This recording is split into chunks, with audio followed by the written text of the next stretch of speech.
नमस्कार बंधुरा history lessons bye अयनरा चैनेले तुम्हादेर सबाइके स्वागत।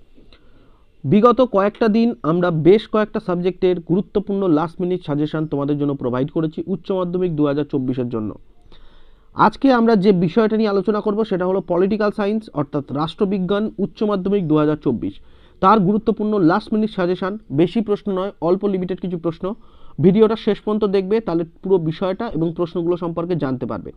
आशा करी सबारই प्रिपारेशन खूब भालो এবং আমাদের এই প্রশ্নগুলো পেলে তোমরা সেই বিষয়গুলো নিয়ে আরেকবার চর্চা করে নেবে যাতে পরীক্ষার সময় কোনো সমস্যা না হয়।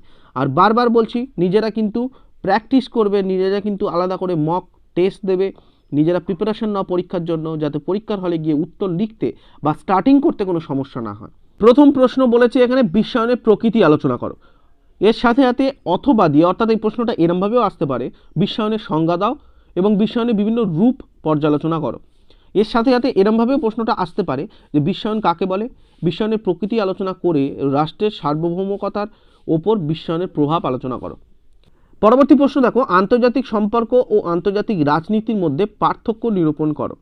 অথবা প্রশ্নটা এরমভাবেও আসতে পারে আন্তর্জাতিক সম্পর্ক বলতে কি বোঝো, আন্তর্জাতিক সম্পর্ক ও আন্তর্জাতিক রাজনীতির মধ্যে পার্থক্য কি।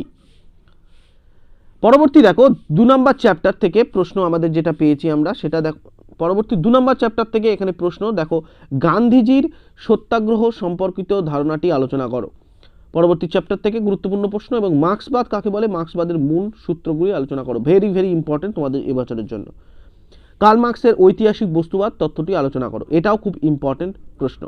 যে কটা প্রশ্ন তোমাদের জন্য রেখেছি বন্ধুরা সব কটা প্রশ্ন ইম্পর্টেন্ট তোমাদের পরীক্ষার জন্য। অতিরিক্ত কোনো প্রশ্ন রাখা হয়নি, সুতরাং এই সাজেশনের উপরেও কিন্তু আলাদা করে কেউ সাজেশন করতে যেও না, তাহলে পরীক্ষা হলে অনেক সময় সমস্যা হতে পারে। পরবর্তী দেখো, পরবর্তী চ্যাপ্টার সরকারের বিভিন্ন বিভাগ। এখান থেকে আমরা মূলত 3টে প্রশ্ন রেখেছি। দ্বিকক্ষ বিশিষ্ট আইনসভার পক্ষে বিপক্ষে যুক্তি, এক কক্ষ বিশিষ্ট আইনসভার পক্ষে বিপক্ষে যুক্তি এবং ক্ষমতা স্বতন্ত্রীকরণ নীতি এবং ক্ষমতা স্বতন্ত্রীকরণ নীতির পক্ষে ও বিপক্ষে যুক্তি। 3টে প্রশ্নই ইম্পর্টেন্ট। পরবর্তী চ্যাপ্টার থেকে দেখো ভারতের শাসন বিভাগ। এখান থেকে আমরা 2টো প্রশ্ন রেখেছি মূলত, ভারতের প্রধানমন্ত্রীর ক্ষমতা কার্যাবলী এবং ভারতীয় অঙ্গরাজ্যের রাজ্যপালের ক্ষমতা ও কার্যাবলী। অঙ্গরাজ্যের রাজ্যপাল বলতে ভারতের যে কোনো একটি রাজ্যে রাজ্যপালের ক্ষমতা এবং কার্যাবলী খুব ইম্পর্টেন্ট। পরবর্তী দেখো ভারতের আইন বিভাগ থেকে কী কী প্রশ্ন আমরা রেখেছি। পরবর্তী প্রশ্ন দেখো ভারতের আইন বিভাগ থেকে আমরা কী কী প্রশ্ন রেখেছি। ভারতীয় পার্লামেন্টে আইন পাশের পদ্ধতি আলোচনা করো।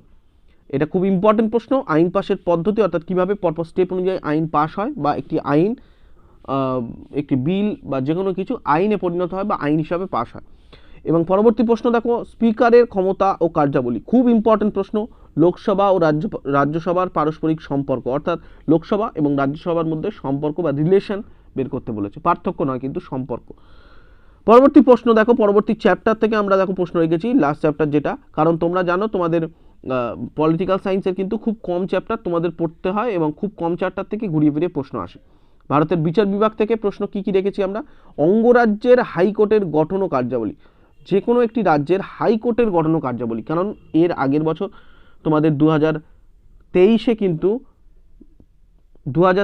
কিন্তু তোমাদের অলরেডি সুপ্রিম কোর্টের ক্ষমতা কার্যাবলী এসে গেছে, সুতরাং হাইকোর্টটা এবছর জন্য ইম্পর্টেন্ট। সে কারণে আমরা হাইকোর্টের গঠন ও কার্যাবলী রেখেছি। গঠন কার্যাবলীর মধ্যে কিন্তু তোমরা টোটালটা পেয়ে যাবে। তোমরা যারা হাইকোর্ট নিয়ে পড়ছো বা হাইকোর্টের ব্যাপারটা পড়ছো সেখানে গঠন আর কার্যাবলী যদি পড়ো ইন ডেপথ পুরো ডিটেলস পেয়ে যাবে। হাইকোর্টের গঠন হয়েছে কীভাবে, হাইকোর্টের পরপর কীভাবে স্টেপ বাই স্টেপ কজন বিচারপতি থাকেন, কাজ কী, সমস্ত কিছু কিন্তু তোমরা এই গঠন আর কার্যাবলীর মধ্যে পেয়ে যাবে। সুতরাং প্রশ্ন কীভাবে শর্টকাট ট্রিকে পড়বে সেটা কিন্তু সম্পূর্ণ তোমাদের উপর নির্ভর করছে। তোমরা বড়োভাবে পড়তে পারো, প্রশ্ন অনেক কটা পার্টে পড়তে পারো, আবার এমন কোনোভাবে পড়লে যে প্রশ্ন সব কটাতেই আসবে, অর্থাৎ গঠন ও কার্যাবলী পড়লে কিন্তু যে কোনো ধরনের প্রশ্ন দিক না কেন হাইকোর্ট সম্পর্কে সেখানে কিন্তু পেয়ে যাবে। পরবর্তী প্রশ্ন দেখো টিকা লেখো। এখানে ক্রেতা সুরক্ষা আদালত, ক্রেতা সুরক্ষা আদালতটাও এবছরের জন্য ইম্পর্টেন্ট এবং এর সাথে সাথে আরেকটা প্রশ্ন ইম্পর্টেন্ট যেটা ভারতের লোক আদালতের গঠন ও কার্যাবলী, এটাও ইম্পর্টেন্ট। সুতরাং যে কটা ইম্পর্টেন্ট প্রশ্ন, খুব কম লিমিটেড প্রশ্ন তোমরা নিশ্চয়ই দেখে বুঝতে পারছো, সে কটা প্রশ্ন রেখেছি।